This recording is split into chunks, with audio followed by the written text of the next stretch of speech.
જિલ્લાઓ તમામ ઝોન જ્યાં કેવો વરસાદ અત્યાર સુધીમાં થયો છે તો આંકડાકીય આપને એ વિગતો દર્શાવી રહ્યા છે। ઉત્તર ગુજરાતમાં જુઓ તો 14% થયો છે, સૌથી ઓછો વરસાદ આ વખતે ડિસઅપોઇન્ટિંગ હોય તો એ ઉત્તર ગુજરાત છે। 14% વરસાદ, લોકો ખાસ તો ખેડૂતો ચિંતામાં।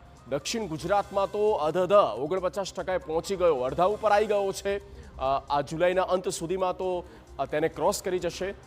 49% વરસાદ દક્ષિણ ગુજરાતમાં, બીજો રાઉન્ડ પણ જોરદાર છે। સૌરાષ્ટ્રની વાત કરીએ તો સૌરાષ્ટ્રમાં 31% વરસાદ છે, એટલે કે કેટલાક જિલ્લા એવા છે સૌરાષ્ટ્રમાં જ્યાં જોરદાર વરસાદ થઈ રહ્યો છે અને હજી પણ કેટલાક જિલ્લામાં લોકો રાહ જોઈ રહ્યા છે। સૌરાષ્ટ્રમાં પણ અનબેલેન્સિંગ ચોક્કસ આપણે કહીએ।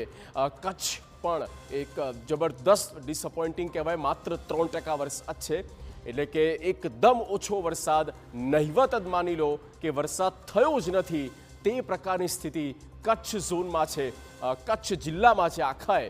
અને સાથે મધ્ય ગુજરાતની વાત કરીએ, સેન્ટ્રલની વાત કરીએ તો અમદાવાદ હોય, ગાંધીનગર હોય કે પછી વડોદરા હોય કે છોટાઉદેપુર હોય, ખેડા, આ તમામ જે જિલ્લાને તેની એવરેજ કાઢીએ તો 20% પણ માંડ વરસાદ થયો છે। આમ એવરેજ વરસાદની જે સરેરાશ છે રાજ્યમાં તે છે 31%, અને ઉત્તર ગુજરાત અને કચ્છ જિલ્લા માટે ખૂબ જ ચિંતાજનક બાબત કહી શકાય।